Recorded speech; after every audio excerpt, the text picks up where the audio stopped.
is expected to continue this year. That is why the IMF and the World Bank last year, following the significant gains that were made on the economic management, projected that Ghana's inflation is supposed to drop to 8 plus or minus 2 this year. So it is a target that is achievable. It is a target that is coming from the foundations that have been laid. And so the finance minister should be able to acknowledge this. You can't wash away the significant strides that the Akufo-Addo government made. And that's what we are seeing, the signs we are seeing today. You are inheriting an economy that is worth 1.2 trillion. 1.2 trillion. That is the economy that President Akufo-Addo and the MPP have left for President Mahama. When he was living, he left Ghana 219 billion. Akufo-Addo has increased that.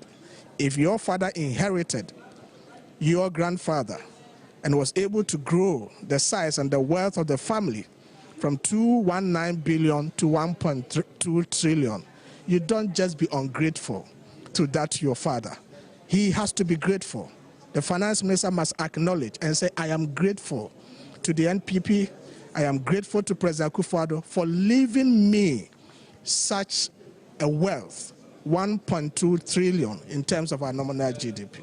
Thank you very much, and we'll continue to speak. And so that's a former advisor, economic advisor to the Vice President, as we continue to ready ourselves really with respect to what it is to expect later today. I can see a number of members of Parliament already who've made their way into the chamber. We'll bring the conversations in relation to pre-thoughts here, but we will continue to monitor proceedings from here in Parliament for you as we ready ourselves for the presentation by the Finance Minister. Maame Naigbeta and the rest of my colleagues, back to you in the studio, and we'll be back shortly with a bit more in terms of reactions. Well, so Maame Naigbeta giving us an update, speaking to a number of individuals, including the Tana North Member of Parliament who used to speak for the Vice President or the former Vice President of the Republic, who also at the time chaired government's economic management team, and that the Nana Addo Dankwa Akufo-Addo-led government, Dr. Gideon Boako, a number of individuals also spoken to. But that's what we're going to do right here in the studio. And I have here Michael. Michael, what's up? You're just behind the wall. That's what we do as always, live, bringing all the relevant information, etc. And what will you be doing quickly? So we'll be walking you through a number of indicators. For instance, the 120-day action plan the NPP, NDC government had ahead of their swearing in, what they hope to achieve within the 120-day period. We'll be walking through the numbers and see what has been done, what is left, what more is there to look out for. And of course, this would also influence what we should expect in the budget, because a number of highlights were indicated there.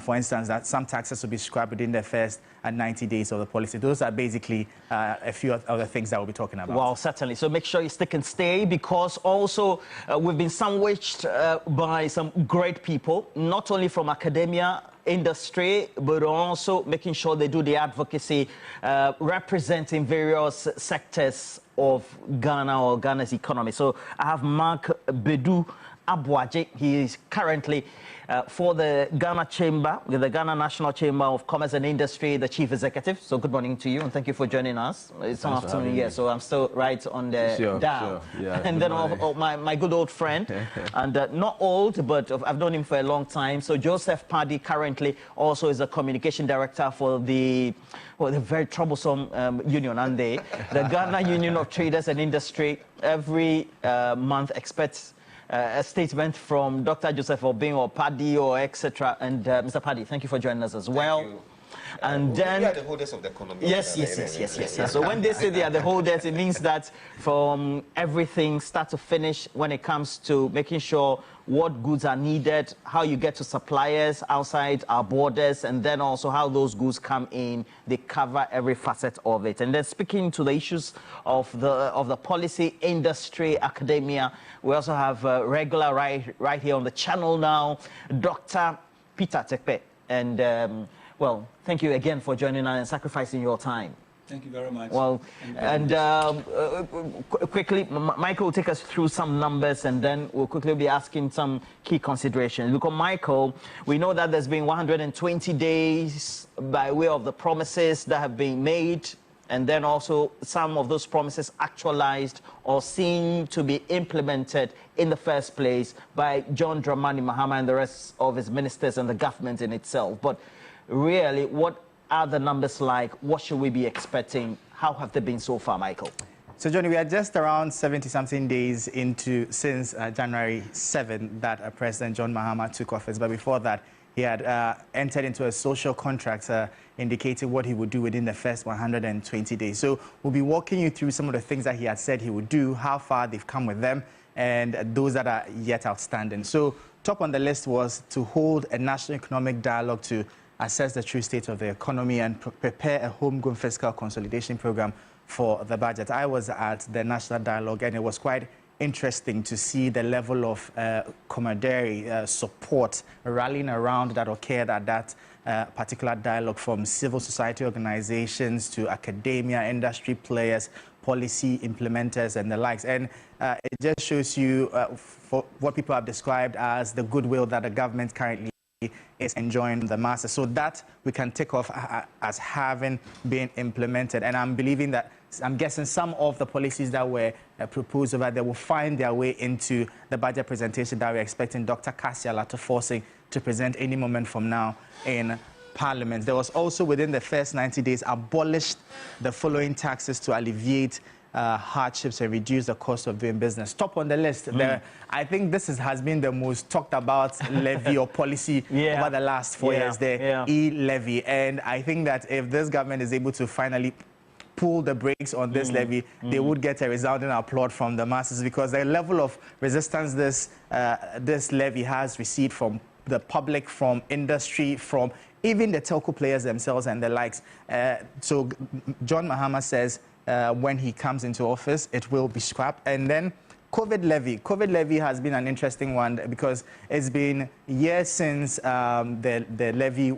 It's been years since the COVID pandemic has been over, and yet still the levy still persists. So 10% levy on bet winnings, and then emissions levy. We know that these three taxes, once they are removed, government is going to be losing over 7 billion cedis in revenue. So the big question will be, how does government plan to make up for that revenue shortfalls? Then the next is to review taxes and levies on vehicles and equipment imported for industrial and agricultural purposes within the first 90 days. That means that we should see something from this policy in this 2025 budget that government will be presenting. Of course, it tells you that they are keen about the agricultural sector and are hoping to do some massive drive in there with tax waivers on machinery for basically that. So now we have convened a national consultative conference on education and build consensus. We know that has been implemented. The implementation of a no academic fee policy for all first-year students in public tertiary institutions, including universities, colleges, and the likes, that will have to cross-check on how it's faring so far. And then it also begs the question, how is government going to fund it, and how do we make sure that it doesn't affect the smooth running of tertiary educations across the country? So these are among some of the other free policies that the government hopes to implement, from free sanitary pads to free tertiary education for persons with disability and the likes. And those are some of the things that this government hopes to implement within the first 120 days. Roland.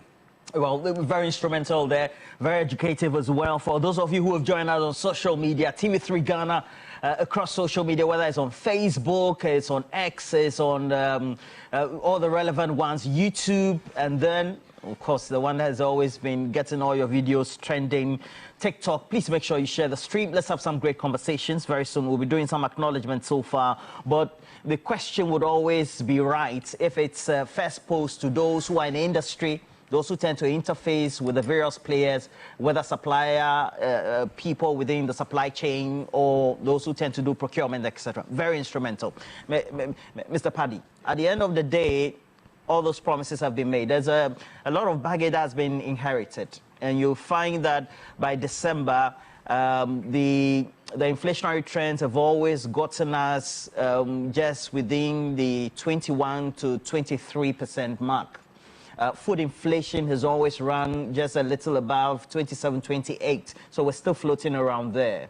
And the question then will be, there's a promise of import substitution for many of the things we consume.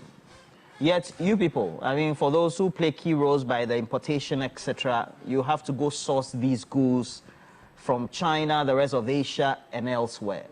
If the government wants to get it right in this budget, what needs to be done to make sure import substitution as a policy or a strategy is gotten right first off? Yes, thank you very much. Let me say once again, good morning to your viewers. It's right. If government want to get it right, once upon a time there was a saying that if the fundamentals are wrong, the exchange rate will expose you. It was true then, and it's still true now. So we must get the fundamentals right. So what does it mean? Yeah, we must get the fundamentals right. Yes, so you talk about inflation, but we're looking at our exchange rate regime. We are looking at our interest rate regime. These are some of the fundamentals that we need to get them right. When we get them right, then government is looking for a place where we substitute importation to production. Let's move into production. But as it stands now, when you look at the environment, it's not attractive. Even the people into production are now wanting to go back into importation. You know why? I don't understand. What do you mean by that? Yes, the cost of production in the country is extremely high. Look at utilities. You want to go into production, one machinery will cost about $2 million. You don't have $2 million. You don't have that $2 million. You have to go to the bank to go and borrow. At the rate of 35 to 40%, can you go into business with that position when it comes to the commercial banks? Borrowing. When you policy rate is hovering around 23 to 27%. So the commercial bank is going to give you about 35 to 40%. No businessman can survive under this dispensation. These are some of the fundamentals we are talking. So what is Bank of Ghana going to do to make sure we have a stability of our currency? It's very critical. Very critical. It's extremely critical. Today, $1 is about 15.8 Ghana cedis to $1. On the market? On the market. For example, when I go to airports and I speak to Audu. Even it's going to go to 16. So just imagine, you're looking for even just $10,000. You need about 160,000 Ghana cedis to just get $10,000. So this is the difficult situation we're talking about. Now, we go to our port to just go and clear even a raw material that you want to import into your country. Cumulatively, duty rate is about 55%. So just imagine the raw material cost is about $100,000. You are paying about a duty rate of about $55,000 on duty. So just after production. So you see, in this part of the world, our manufacturers and our producers are not competitive to their competitors out there. Because the competitor goes out there and go and borrow at the rate of 3%. You are borrowing at the rate of 35%. You can't even compete with that person. So you see that we go out there to go and source, to come and support what is produced here. So let me get this point right before I go to Mr. Abuaje. You're saying that you take the decisions to go and source your goods from cheaper markets, i.e. China, Wales, India, Turkey, Vietnam, Dubai, Thailand, etc., because of factors that influence the cost of production. Exactly so. Because ultimately, for you, you want to get your markup. Exactly so. Because it's not attractive to go into production, to be sincere with you. It's not attractive, you know, because and looking at all this, after going out there to go and source the same product, the same commodity that is being produced here, you go and buy it there, pay all the duties, and come. It's still cheaper than that which is produced here. After paying duties, it's still cheaper. So wait, yes. Let's say you go to a destination like Guangzhou. Yes, and someone is producing this pen. And you also want to produce a pen in the country here, in Ghana. You go out there, go and buy the pen, maybe at $1, pay all the duties, pay all the taxes, and that which is produced in Ghana is still expensive than that after which... freight. After everything. It's still and cheaper. Even clearing. So why would that manufacturer in the country want to do that? So even people into manufacturing are now moving into importation. So